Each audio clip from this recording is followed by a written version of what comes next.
नैन तू किसी कीमत ते भी उन्हें कागजां ते साइन नहीं करने।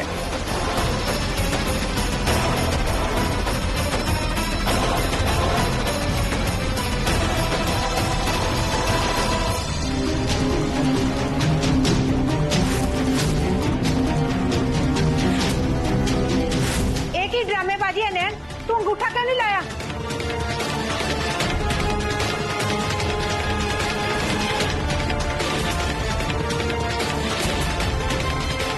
ਹੁਣ ਦੱਸੇਂਗੀ ਵੀ ਤੈਨੂੰ ਹੋਇਆ ਕੀ ਹੈ? ਤੂੰ ਹੀ ਦਿਵਾਸ਼ ਨੂੰ ਦਫ਼ਤਰ ਜਾਣ ਤੋਂ ਰੋਕਿਆ ਸੀ ਨਾ, ਇਹ ਕਹਿ ਕੇ ਕਿ ਅੱਜ ਵਕੀਲ ਸਾਹਿਬ ਤਲਾਕ ਦੇ ਕਾਗਜ਼ ਲੈ ਕੇ ਘਰ ਆਉਣ ਵਾਲੇ ਨੇ। ਹੁਣ ਜਦੋਂ ਕਾਗਜ਼ ਤੇਰੇ ਸਾਹਮਣੇ ਨੇ ਤਾਂ ਤੂੰ ਸਾਈਨ ਕਿਉਂ ਨਹੀਂ ਕਰ ਰਹੀ?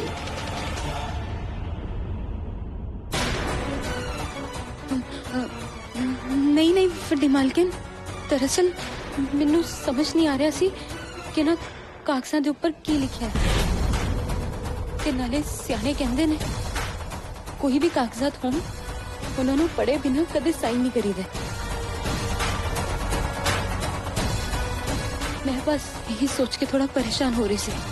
ਤੈਨੂੰ ਨਹੀਂ ਲੱਗਦਾ ਕਿ ਤੇਰੇ ਨਖਰੇ ਕੁਝ ਜ਼ਿਆਦਾ ਹੀ ਵੱਧ ਗਏ ਨੇ? ਕਾਗਜ਼ਾਂ ਤੇ ਕੀ ਲਿਖਿਆ ਕੀ ਨਹੀਂ ਲਿਖਿਆ ਤੂੰ ਜਾਣ ਕੇ ਕੀ ਕਰਨਾ ਹੈ? ਤੂੰ ਇਹਨਾਂ ਕਾਗਜ਼ਾਂ ਤੇ ਸਾਈਨ ਕਰ ਤੇ ਇੱਥੋਂ ਨਿਕਲ। ਹੁਣ ਤਲਾਕ ਦੇ ਕਾਗਜ਼ਾਂ ਤੇ ਤਲਾਕ ਬਾਰੇ ਹੀ ਲਿਖਿਆ ਹੋਏਗਾ, ਕੋਈ ਰਾਬਤਾ ਨਹੀਂ ਲਿਖੇ ਹੋਣਗੇ। हाँ जी, पर मैनू ये जानने का तो पूरा हक है ना कि आखिरकार कागजात दे विच लिखिया की है। नाले मैं भी जानना चाहनी हूं कि तलाक मालिक की मर्जी दे नाल उन्हां दे डिमांडां नूं मद्देनजर रखते हुए हो भी रहा है या नहीं?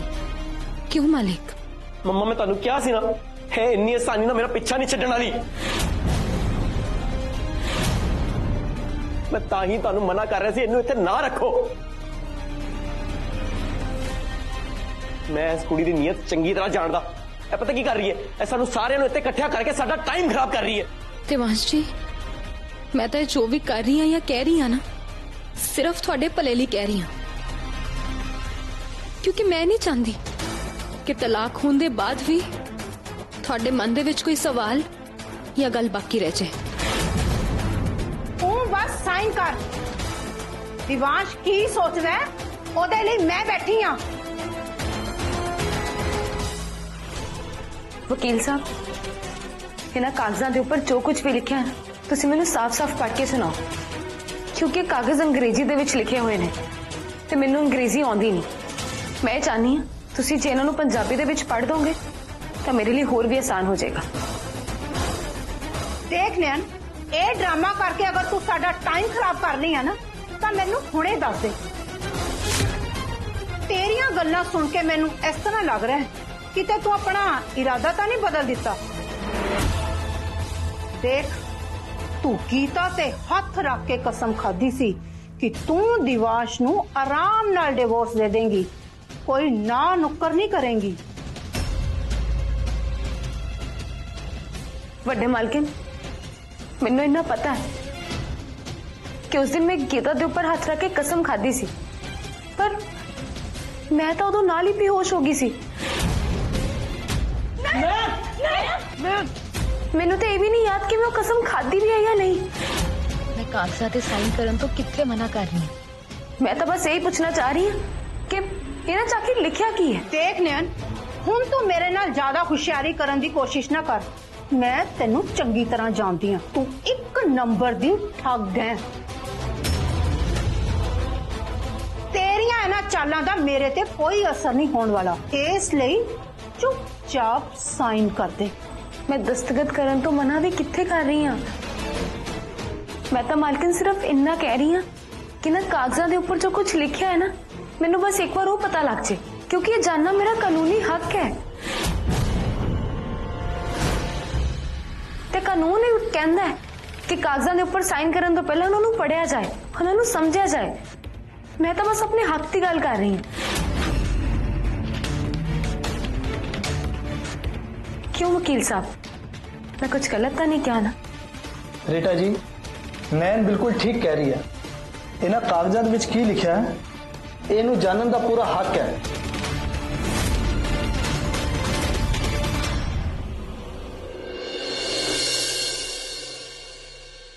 ਵਕੀਲ ਸਾਹਿਬ ਤੁਹਾਨੂੰ ਜਿਸ ਕੰਮ ਲਈ ਬੁਲਾਇਆ ਹੈ ਨਾ ਤੁਸੀਂ ਸਿਰਫ ਉਹ ਕਰੋ। ਇਹਦਾ ਕੀ ਹੱਕ ਹੈ ਕੀ ਨਹੀਂ ਉਹ ਸਭ ਤੁਸੀਂ ਸਾਡੇ ਤੇ ਛੱਡ ਦਿਓ। ਤੇ ਤੂੰ ਜੇ ਤੈਨੂੰ ਇਹ ਲੱਗਦਾ ਹੈ ਨਾ ਕਿ ਤੂੰ ਇਹ ਸਭ ਡਰਾਮਾ ਕਰਕੇ ਇਸ ਤਲਾਕ ਨੂੰ ਰੋਕ ਲੇਂਗੀ ਤਾਂ ਇਹ ਤੇਰੀ ਗਲਤ ਫਹਿਮੀ ਹੈ। ਹੁਣ ਤੈਨੂੰ ਮੈਂ ਸਮਝਾਣੀ ਆ ਕਿ ਇਹਨਾਂ ਕਾਗਜ਼ਾਂ ਤੇ ਕੀ ਲਿਖਿਆ ਹੈ। ਵੱਡੇ ਮਾਲਕਿਨ ਤੁਹਾਨੂੰ ਇਹਨੂੰ ਤਕਲੀਫ ਚੱਕਣ ਦੀ ਕੀ ਲੋੜ ਹੈ? ਇਸ ਕੰਮ ਦੇ ਲਈ ਵਕੀਲ ਸਾਹਿਬ ਆਏ ਨੇ ਨਾ, ਉਹ ਇਹ ਕੰਮ ਕਰ ਦੇਣਗੇ। ਵਕੀਲ ਸਾਹਿਬ ਸ਼ੁਰੂ ਕਰੀਏ। ਮੈਨੂੰ ਪਹਿਲਾਂ ਹੀ ਪਤਾ ਸੀ ਇਹਨਾਂ ਕਾਗਜ਼ਾਂ ਤੇ ਸਾਈਨ ਕਰੇਗੀ ਹੀ ਨਹੀਂ, ਕਿਉਂਕਿ ਇਹਦੇ ਦਿਮਾਗ 'ਚ ਕੋਈ ਵੱਡੀ ਪਲੈਨਿੰਗ ਹੀ ਚੱਲ ਰਹੀ ਸੀ। ਇਹਨੂੰ ਅੰਜਾਮ ਦੇਣ ਲਈ ਹੁਣ ਤੱਕ ਸਾਨੂੰ ਝੂਠ ਬੋਲ ਕੇ ਸਾਨੂੰ ਬੇਵਕੂਫ ਬਣਾ ਰਹੀ ਸੀ। ਜੀ ਤਾਂ ਕਰਦਾ ਇਹਨੂੰ ਚੁੱਕ ਕੇ ਹੁਣੇ ਗੱਡੀ 'ਚ ਬਿਠਾਵਾਂ ਤੇ ਇਹਦੇ ਪਿੰਡ ਇਹਦੇ ਮਾਪਿਓ ਦੇ ਬੂਹੇ ਅੱਗੇ ਸੁੱਟਾਵਾਂ। ਮਾਲਿਕ ਓ ਜਸਟ ਸ਼ਟ ਅਪ। ਮੈਨੂੰ ਤਾਂ ਸਮਝ ਨਹੀਂ ਆ ਰਹੀ ਤੂੰ ਚਾਹੁੰਦੀ ਕੀ ਹੈ। ਜਦ ਵੀ ਮੇਰੀ ਜ਼ਿੰਦਗੀ 'ਚ ਕੁਝ ਠੀਕ ਹੋਣ ਲੱਗਦਾ ਤੂੰ ਫੇਰ ਇੱਕ ਨਵਾਂ ਤਮਾਸ਼ਾ ਖੜਾ ਕਰ ਦੇਨੀ। ਕਿਉਂ ਤੂੰ ਮੇਰੀ ਜ਼ਿੰਦਗੀ ਛੱਡ ਕੇ ਨਹੀਂ ਜਾਣਾ ਚਾਹੁੰਦੀ? ਕਿਉਂ ਤੂੰ ਮੇਰੇ ਤੋਂ ਦੂਰ ਹੋਣ ਲਈ ਤਿਆਰ ਨਹੀਂ ਹੈ? ਦੇਖ ਨੇ ਮੈਂ ਤੇਰੇ ਅੱਗੇ ਹੱਥ ਜੋੜਦਾ, ਪਲੀਜ਼ ਮੇਰੀ ਜ਼ਿੰਦਗੀ ਬਖਸ਼ ਦੇ।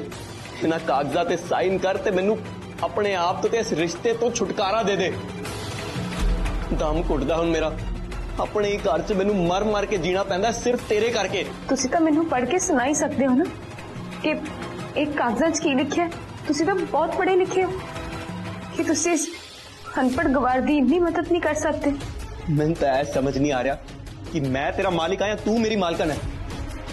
ਤੈਨੂੰ ਕੀ ਲੱਗਦਾ ਇਸ ਘਰ 'ਚ ਸਭ ਵਿਹਲੇ ਨੇ ਜੋ ਤੇਰੇ ਅੱਗੇ ਪਿੱਛੇ ਘੁੰਮਦੇ ਹੋਏ ਤੇਰੀਆਂ ਫਰਮਾਇਸ਼ਾਂ ਪੂਰੀਆਂ ਕਰਦੇ ਰਹਿਣਗੇ? ਜਸਟ ਸਾਈਨ ਦਿਸ ਡੈਮ ਪੇਪਰਸ।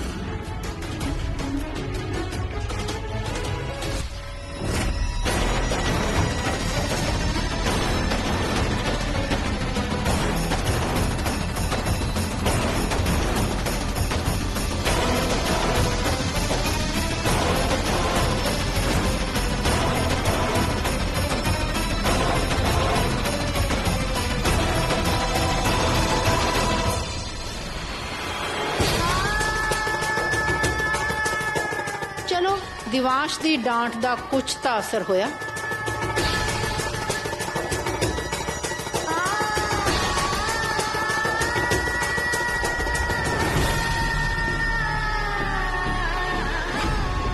ਅਕਲ ਦੀ ਐਨੀ ਹੈ ਇਹ ਕੀ ਕਰ ਰਹੀ ਹੈ? ਵੱਡੇ ਮਾਲਕਿਨ ਇਹਨਾਂ ਪੇਪਰਾਂ ਤੇ ਕੀ ਲਿਖਿਆ ਹੈ ਹੁਣ ਇਹ ਤਾਂ ਮੈਨੂੰ ਮੇਰੇ ਇੰਸਪੈਕਟਰ ਅੰਕਲ ਸ਼ਮਸ਼ੇਰ ਸਿੰਘ ਜੀ ਦੱਸਣਗੇ।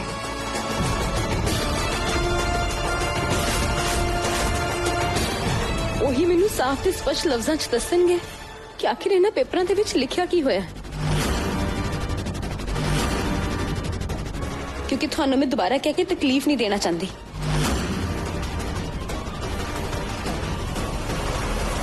ਰੀਟਾ ਜੀ ਰੋਕੋ ਉਹਨੂੰ, ਉਹ ਤਲਾਕ ਦੇ ਕਾਗਜ਼ ਵੀ ਆਪਣੇ ਨਾਲ ਲੈ ਕੇ ਚਲੀ ਗਈ ਹੈ। ਬਸ ਬਹੁਤ ਹੋ ਗਿਆ। ਅੱਜ ਇਹਨੇ ਆਪਣੀ ਸਾਰੀ ਹੱਦਾਂ ਪਾਰ ਕਰ ਦਿੱਤੀਆਂ। ਹੁਣ ਤਾਂ ਮੈਂ ਫੈਸਲਾ ਕਰਕੇ ਹੀ ਰਹਾਂਗਾ, ਜਾਂ ਇਸ ਪਾਰ ਜਾਂ ਉਸ ਪਾਰ।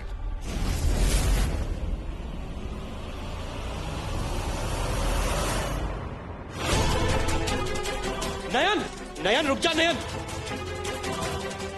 बहुत चला ली तू अपनी। ਹੁਣ ਹੋਰ ਨਹੀਂ। ਹੁਣ ਤੱਕ ਮੈਂ ਤੈਨੂੰ ਇਸ ਘਰ 'ਚ ਇਸ ਲਈ ਬਰਦਾਸ਼ਤ ਕਰ ਰਿਹਾ ਸੀ ਕਿਉਂਕਿ ਮੈਨੂੰ ਪਤਾ ਸੀ ਕਿ ਇੱਕ ਨਾ ਇੱਕ ਦਿਨ ਤੂੰ ਇੱਥੋਂ ਚਲੀ ਜਾਏਂਗੀ। ਪਰ ਤੂੰ ਤਾਂ ਮੇਰੀ ਚੁੱਪੀ ਨੂੰ ਕਮਜ਼ੋਰੀ ਹੀ ਸਮਝ ਲਿਆ। ਹੁਣ ਮੈਂ ਤੈਨੂੰ ਦਿਖਾਣਾ ਕਿ ਮੈਂ ਕੀ ਕਰ ਸਕਦਾ।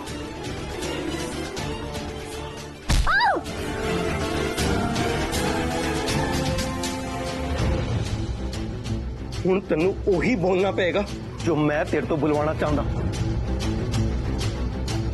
ਮਾਲਿਕ ਮੈਨੂੰ ਛੱਡੋ, ਮੈਨੂੰ ਦਰਦ ਹੋ ਰਿਹਾ ਹੈ। ਤੇ ਜਿਹੜਾ ਦਰਦ ਤੂੰ ਮੈਨੂੰ ਜ਼ਿੰਦਗੀ ਭਰ ਲਈ ਦਿੱਤਾ ਉਹਦਾ ਕੀ ਨਾ ਹੈ? ਤੈਨੂੰ ਕੀ ਲੱਗਦਾ ਤੇਰੀਆਂ ਹਰਕਤਾਂ ਤੇਰੀਆਂ ਗੱਲਾਂ ਮੈਨੂੰ ਚੋਟ ਨਹੀਂ ਪਹੁੰਚਾਉਂਦੀਆਂ? ਮੈਂ ਵੀ ਸਹਿ ਰਿਹਾ ਨਾ, ਹੁਣ ਤੂੰ ਵੀ ਸਹਿ। ਮਾਲਿਕ ਮੈਂ ਅੱਜ ਤੱਕ ਜੋ ਵੀ ਕੀਤਾ ਹੈ ਨਾ ਸਿਰਫ ਤੁਹਾਡੇ ਭਲਾਈ ਲਈ ਕੀਤਾ ਹੈ। ਮੈਂ ਤਾਂ ਕਰਕੇ ਕੀ ਗੁਨਾਹ ਕਰ ਦਿੱਤਾ? ਗੁਨਾਹ ਗੁਨਾਹ गुनाह नहीं पाप कीता है तू, पाप। मेरी जिंदगी च आके मेरी जिंदगी दी हर खुशी नू अग लाई है तू अपनी मौजूदगी दे नाल। जब तू मेरी लाइफ विच नहीं सी ना तो बहुत खुश रहंदा सी मैं, पर जब तो तू मेरी जिंदगी च आई है तू सब कुछ खत्म करके रख देता है। ਹੁਣ ਜਦ ਮੈਂ ਤੇਰੇ ਤੋਂ ਛੁਟਕਾਰਾ ਲੈਣ ਲਈ ਤਲਾਕ ਲੈਣਾ ਚਾਹੁੰਦਾ ਤਾਂ ਤੂੰ ਮਨਾ ਕਿਉਂ ਕਰ ਰਹੀ ਹੈ? ਸੱਚ ਦੱਸ ਦੇ, ਇਸ ਨਵੀਂ ਚਾਲ ਦੇ ਪਿੱਛੇ ਕੀ ਮਕਸਦ ਹੈ ਤੇਰਾ? ਤੁਸੀਂ ਮੈਨੂੰ ਗਲਤ ਸਮਝ ਰਹੇ ਹੋ। ਦੇਖ ਤੂੰ ਮੈਨੂੰ ਜਿੰਨਾ ਬੇਵਕੂਫ ਬਣਾਉਣਾ ਸੀ ਬਣਾ ਲਿਆ। ਹੁਣ ਮੈਂ ਤੇਰੀ ਇਹ ਭੋਲੀ ਸ਼ਕਲ ਤੇ ਹੋਰ ਤਰਸ ਨਹੀਂ ਖਾਣ ਵਾਲਾ। ਜਿਸ ਦਿਨ ਤੂੰ ਇਹ ਭੋਲੀ ਸ਼ਕਲ ਲੈ ਕੇ ਇਸ ਘਰ 'ਚ ਦੁਬਾਰਾ ਕੰਮ ਮੰਗਣ ਆਈ ਸੀ ਨਾ, ਮੈਂ ਉਸੇ ਦਿਨ ਸਮਝ ਗਿਆ ਸੀਗਾ ਕਿ ਤੇਰਾ ਇਰਾਦਾ ਕੰਮ ਕਰਨ ਦਾ ਨਹੀਂ ਬਲਕਿ ਕੁਝ ਹੋਰ ਹੀ ਹੈ। ਹੁਣ ਤੂੰ ਆਪ ਹੀ ਦੱਸ ਦੇ ਨੈਣ, ਕਿਉਂ ਤੂੰ ਇਹ ਘਰ ਤੇ ਮੇਰੀ ਜ਼ਿੰਦਗੀ ਛੱਡ ਕੇ ਜਾਣਾ ਨਹੀਂ ਚਾਹੁੰਦੀ? ਕਿਉਂ? ਉਹ ਬਸ ਕਰ ਨੈਣ। ਮੈਂ ਇੰਨਾ ਵੀ ਭੋਲਾ ਨਹੀਂ ਆ ਕਿ ਅਸਲੀ ਤੇ ਮਗਰਮੱਛ ਦੇ ਆਂਸੂਆਂ 'ਚ ਫਰਕ ਨਾ ਕਰ ਸਕਾਂ। ਤੈਨੂੰ ਮੈਂ ਜੋ ਪੁੱਛ ਰਿਹਾ ਉਹਦਾ ਸਿੱਧਾ ਸਿੱਧਾ ਜਵਾਬ ਦੇ। ਕਿਉਂ ਰੁਕਣਾ ਚਾਹੁੰਦੀ ਹੈ ਤੂੰ ਇਸ ਘਰ 'ਚ? ਦੱਸ ਮੈਨੂੰ ਨੈਣ, ਦੱਸ। ਮੇਰੇ ਹੱਥ ਛੱਡੋ, ਮੇਰੀਆਂ ਵੰਗਾਂ ਮੈਨੂੰ ਚੁੱਭ ਰਹੀਆਂ ਨੇ। ਅੱਜ ਮੈਂ ਤੇਰੀ ਕਿਸੇ ਵੀ ਗੱਲ ਤੇ ਯਕੀਨ ਨਹੀਂ ਕਰਨ ਵਾਲਾ। ਨਾਲੇ ਤੇਰਾ ਕੀ ਹੈ, ਤੂੰ ਤਾਂ ਇੰਨੀ ਸ਼ਾਤਿਰ ਹੈ ਕਿ ਪਲਾਂ 'ਚ ਗਿਰਗਿਟ ਵਾਂਗ ਰੰਗ ਬਦਲ ਲੈਣੀ ਹੈ। ਇਸ ਲਈ ਹੁਣ ਆਖਰੀ ਵਾਰ ਕਹਿ ਰਿਹਾ, ਆਪੇ ਹੀ ਦੱਸ ਦੇ ਕਿ ਤੇਰਾ ਇੱਥੇ ਰੁਕਣ ਦੇ ਪਿੱਛੇ ਕੀ ਮਕਸਦ ਹੈ। ਨਹੀਂ ਤਾਂ ਮੈਂ ਤੈਨੂੰ ਹੁਣੇ ਗੱਡੀ 'ਚ ਬਿਠਾਵਾਂਗਾ ਤੇ ਸਿੱਧਾ ਤੇਰੇ ਪਿੰਡ ਛੱਡ ਆਵਾਂਗਾ। ਪਰ ਇਸ ਵਾਰ ਮੈਂ ਕੋਈ ਖੋਖਲੀ ਧਮਕੀ ਨਹੀਂ ਦੇ ਰਿਹਾ। ਜੋ ਮੈਂ ਕਹਿ ਰਿਹਾ ਉਹ ਮੈਂ ਕਰਕੇ ਵੀ ਵਿਖਾਵਾਂਗਾ। ਬਸ ਕਰੋ ਮਾਲਿਕ।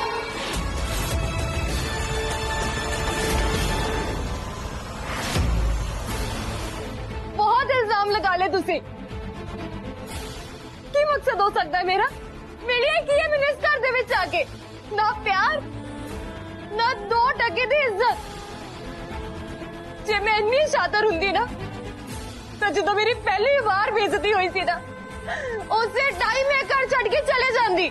ਪਰ ਨਹੀਂ, ਮੈਂ ਸਭ ਸਿਹਾ ਚੁੱਪਚਾਪ। ਚਲਾਕ ਉਹ ਹੁੰਦੇ ਨੇ ਜੋ ਹਰ ਟਾਈਮ ਆਪਣਾ ਉੱਲੂ ਸਿੱਧਾ ਕਰਨ ਵਿੱਚ ਲੱਗੇ ਰਹਿੰਦੇ ਨੇ, ਨਾ ਕਿ ਦੂਸਰਿਆਂ ਦੀ ਮਦਦ ਦੇ ਵਿੱਚ।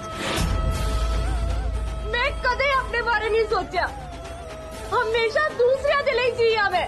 ਮੈਨੂੰ ਨਾ ਘੁਮਾ ਫਿਰਾ ਕੇ ਗੱਲ ਕਰਨੀ ਪਸੰਦ ਨਹੀਂ ਹੈ, ਇਸ ਲਈ ਸਿੱਧੀ ਤਰ੍ਹਾਂ ਦੱਸ ਕੀ ਗੱਲ ਹੈ। ਦੱਸਦੀ ਆ ਮਾਲਿਕ।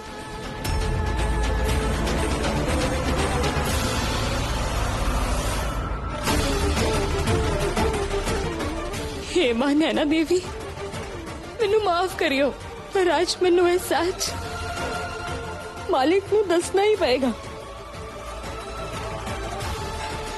मालिक, मैं तो थानू सच दस दांगी, पर कि थानू मेरे दसे सच ते यकीन होएगा कि मैं जो भी कह रही हूं सच कह रही हूं? क्योंकि पहले तो थानू कभी मेरी गल दी यकीन होया नहीं, फिर हुण किवें यकीन करोगे? जद गल दिलों बोली जाए ना ते सच्ची होवे ਤਾਂ ਉਹ ਦੂਜਿਆਂ ਦੇ ਦਿਲ 'ਚ ਆਪਣੇ ਆਪ ਵਿਸ਼ਵਾਸ ਪੈਦਾ ਕਰ ਲੈਂਦੀ ਹੈ। ਬਾਕੀ ਤਾਂ ਤੇਰੀ ਗੱਲ ਸੁਣ ਕੇ ਹੀ ਪਤਾ ਲੱਗੇਗਾ ਉਹ ਵਿਸ਼ਵਾਸ ਕਰਨ ਦੇ ਲਾਇਕ ਹੈ ਵੀ ਜਾਂ ਨਹੀਂ। ਬੋਲ ਨੈਣ, ਮੈਂ ਸੱਚ ਸੁਣਨਾ ਚਾਹੁੰਦਾ।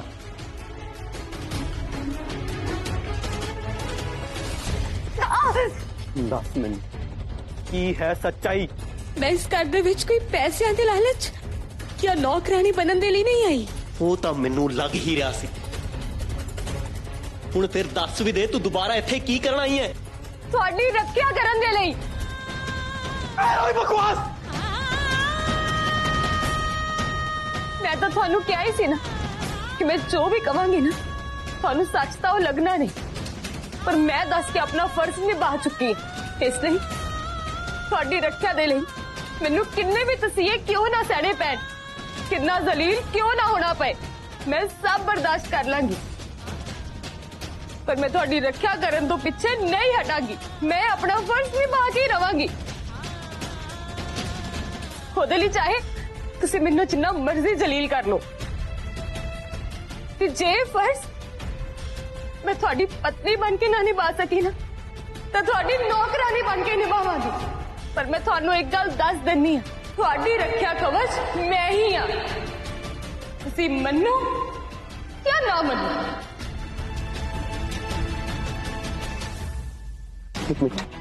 एक मिनट की क्या तू रक्षा कवच?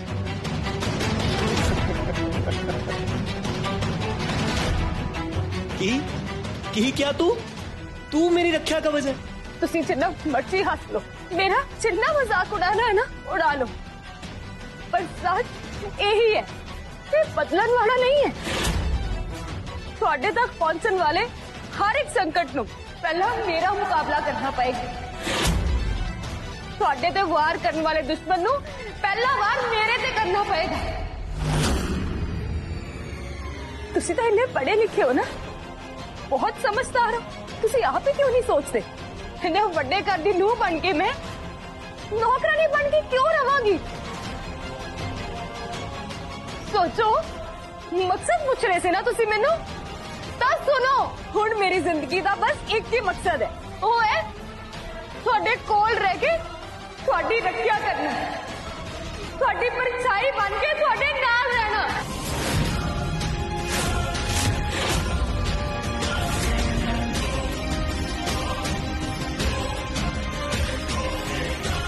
ਹੁਣ ਮੇਰੀ ਜ਼ਿੰਦਗੀ ਦਾ ਬਸ ਮੇਰੀ ਜ਼ਿੰਦਗੀ ਦਾ ਬਸ ਮੇਰੀ ਕੀ ਮਕਸਦ ਹੈ, ਇੱਕ ਹੀ ਮਕਸਦ ਉਹ ਹੈ ਤੁਹਾਡੇ ਕੋਲ ਰਹਿ ਕੇ ਤੁਹਾਡੀ ਰੱਖਿਆ ਕਰਨਾ, ਤੁਹਾਡੀ ਪਰਛਾਈ ਬਣ ਕੇ ਤੁਹਾਡੇ ਨਾਲ ਰਹਿਣਾ। है नहीं हो सकता। मैं नयन ਨੂੰ ਆਪਣੀ ਪਰਛਾਈ ਨਹੀਂ ਬਣਨ ਦੇ ਸਕਦਾ, ਚਾਹੇ ਉਹਦੇ ਲਈ ਮੈਨੂੰ ਆਪਣੀ ਜ਼ਿੰਦਗੀ 'ਚ ਕਿਸੇ ਹੋਰ ਨੂੰ ਸ਼ਾਮਿਲ ਕਿਉਂ ਨਾ ਕਰਨਾ ਪਵੇ। ਮੈਂ ਉਹ ਵੀ ਕਰਨ ਲਈ ਤਿਆਰ ਹਾਂ।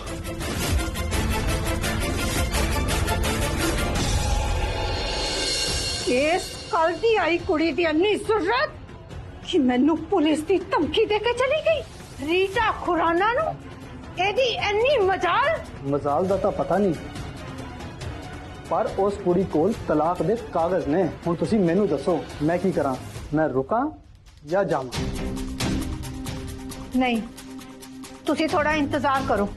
ਸਾਈਨ ਅੱਜ ਹੀ ਹੋ ਜਾਣ ਤਾਂ ਚੰਗਾ ਹੈ, ਕਿਉਂਕਿ ਅੱਜ ਮੈਂ ਦਿਵਾਂਸ਼ ਲਈ ਪਾਰਟੀ ਰੱਖੀ ਹੈ, ਜਿਹਦੇ ਵਿੱਚੋਂ ਆਪਣੇ ਆਉਣ ਵਾਲੇ ਕੱਲ ਲਈ ਕੁੜੀ ਪਸੰਦ ਕਰੇਗਾ। ਪਰ ਇਸ ਕੁੜੀ ਨੇ ਐਨ ਮੌਕੇ ਤੇ ਆ ਕੇ ਸਾਈਨ ਕਰਨ ਲਈ ਮਨਾ ਕਰ ਦਿੱਤਾ। ਮਾਫ ਕਰਨਾ, ਇਹ ਕੁੜੀ ਮੈਨੂੰ ਬੜੀ ਤੇਜ਼ ਤੇ ਖਤਰਨਾਕ ਲੱਗਦੀ ਹੈ, ਪਰ ਕੋਈ ਗੱਲ ਨਹੀਂ। ਲੋਕੀ ਕਹਿੰਦੇ ਨੇ ਨਾ ਕਿ ਲੋਹੇ ਨੂੰ ਲੋਹਾ ਹੀ ਕੱਟਦਾ ਹੈ। ਇਸ ਕਰਕੇ ਤੁਸੀਂ ਦਿਵਾਂਸ਼ ਲਈ ਕੋਈ ਇਹੋ ਜਿਹੀ ਕੁੜੀ ਲੱਭੋ ਜਿਹੜੀ ਨयन ਨੂੰ ਮਾਤ ਦਿੰਦੀ ਹੋ। ਇਸ ਲਈ ਤਾਂ ਅੱਜ ਮੈਂ ਇਹ ਪਾਰਟੀ ਰੱਖੀ ਹੈ, ਤਾਂ ਕਿ ਦਿਵਾਂਸ਼ ਲਈ ਤੇਜ, ਅੱਜ ਦੇ ਜ਼ਮਾਨੇ ਦੀ ਤੇ ਨयन ਨੂੰ ਟੱਕਰ ਦੇਣ ਵਾਲੀ ਕੁੜੀ ਲੱਭ ਸਕਾਂ। ਪਰ ਇਹੋ ਜੀ ਕੁੜੀ ਇੰਨੀ ਛੇਤੀ ਲੱਭੇਗੀ ਕਿਸ ਤਰ੍ਹਾਂ? ਉਹ ਵੀ ਉਦੋਂ ਜਦੋਂ ਨयन ਇਹਨਾਂ ਕਾਗਜ਼ਾਂ ਤੇ ਸਾਈਨ ਨਹੀਂ ਕਰ ਰਹੀ। ਨਾਲੇ ਇਹ ਸਭ ਜਾਣਨ ਤੋਂ ਬਾਅਦ ਕੌਣ ਕੁੜੀ ਦਿਵਾਂਸ਼ ਨਾਲ ਵਿਆਹ ਕਰਵਾਏਗੀ? ਮੈਂ ਇੱਕ ਅਜਿਹੀ ਕੁੜੀ ਨੂੰ ਜਾਣਦਾ ਜਿਹੜੀ ਨयन ਨੂੰ ਟੱਕਰ ਹੀ ਨਹੀਂ ਦੇਵੇਗੀ, ਬਲਕਿ ਉਹਨੂੰ ਚੂਰ ਚੂਰ ਕਰ ਦੇਵੇਗੀ।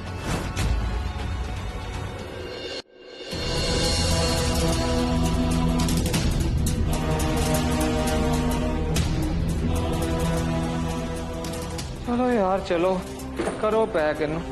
चलो चलो जल्दी करो, पैक करो इनू ते इनू उत्थे वापस ले जाओ जिथों इनू लेके आए जे। ते एक गल याद रखियो, हुण ने झूमर इस घर दे विच किसी भी हालत च वापस नहीं आना चाहिए। मामा जी, तुसी किदी परमिशन तो झूमर वापस भिजवा रहे हो? जवाब दो मैनू। तेनू आही लग रहा ना कि झूमर मेरी जान का दुश्मन बनने वाला है? हाँ जी दिवांश जी, ਤੁਸੀਂ ਇਹਨੂੰ ਜਿੱਥੋਂ ਆਇਆ ਹੈ ਨਾ, ਇਹਨੂੰ ਉੱਥੇ ਹੀ ਵਾਪਸ ਭੇਜ ਦਿਓ। ਤੁਸੀਂ ਇਹ ਕੰਮ ਨयन ਦੇ ਕਹੇ ਤੇ ਕਰਵਾ ਰਹੇ ਹੋ ਨਾ? ਮੈਨੂੰ ਤਾਂ ਇਹ ਸਮਝ ਨਹੀਂ ਆਉਂਦੀ, ਤੁਸੀਂ ਕਾਹਤੋਂ ਦੀਆਂ ਗੱਲਾਂ ਚਾਣ ਲੱਗੇ? ਮੇਰੀ ਗੱਲ ਸੁਣੋ। ਉਹ ਹੈਲੋ, ਮੈਂ ਤੁਹਾਡੇ ਨਾਲ ਗੱਲ ਕਰ ਰਿਹਾ। ਝੂਮਰ ਦੁਬਾਰਾ ਖੋਲੋ ਤੇ ਅੱਜ ਹੀ ਇਹਨੂੰ ਸੈਂਪਲ ਕਰਕੇ ਫਿਕਸ ਕਰੋ। नहीं, ਆ ਦੇਖੋ, ਫੁੱਲਾਂ ਤੋਂ ਸੋਹਣੀ ਤੇ ਕੰਡੇ ਨਾਲੋਂ ਵੀ ਤਿੱਖੀ ਮੇਰੀ ਧੀ ਜੈਸਮੀਨ। स्मार्ट है, इंटेलिजेंट है, मॉडर्न है, इन शॉर्ट परफेक्ट। जे एक बार ये रिश्ता हो गया ना ते एक घर भी तो फिर अपना ही घर है। ते मैं भला अपने घर तो लीगल सर्विसेज दे पैसे किस तरह लवांगा? ਤੁਹਾਡੀ ਕੁੜੀ ਤਾਂ ਬਹੁਤ ਸੋਹਣੀ ਹੈ, ਮੇਰੇ ਦਿਵਾਂਸ਼ ਨਾਲ ਤਾਂ ਹੋਰ ਵੀ ਸੋਹਣੀ ਲੱਗੇਗੀ। ਪਰ ਕੀ ਤੁਹਾਡੀ ਕੁੜੀ ਇਸ ਕੰਮ ਲਈ ਰਾਜ਼ੀ ਹੋਏਗੀ? ਉਹ ਤੁਸੀਂ ਮੇਰੇ ਤੇ ਛੱਡ ਦਿਓ। ਹੈ ਇਹ ਚੱਲ ਕੀ ਰਿਹਾ ਹੈ? ਇਹ ਵਕੀਲ ਸਾਹਿਬ ਦੀ ਧੀ ਨੂੰ ਮੰਮੀ ਜੀ ਕਿਸ ਚੀਜ਼ ਲਈ ਰਾਜ਼ੀ ਕਰਵਾਉਣ ਦੀ ਗੱਲ ਕਰ ਰਹੇ ਸੀ? ਤੁਸੀਂ ਬਸ ਅੱਜ ਦੀ ਪਾਰਟੀ ਦੀ ਤਿਆਰੀ ਕਰੋ। ਹੁਣ ਤਾਂ ਅੱਜ ਦੀ ਪਾਰਟੀ ਹੋਰ ਵੀ ਖਾਸ ਹੋਏਗੀ, ਕਿਉਂਕਿ ਇਸ ਪਾਰਟੀ ਦੀ ਖਾਸ ਮਹਿਮਾਨ ਹੋਏਗੀ ਤੁਹਾਡੀ ਧੀ ਤੇ ਮੇਰੇ ਦਿਵਾਂਸ਼ ਦੀ ਹੋਣ ਵਾਲੀ ਫਿਓਂਸੇ ਜੈਸਮੀਨ।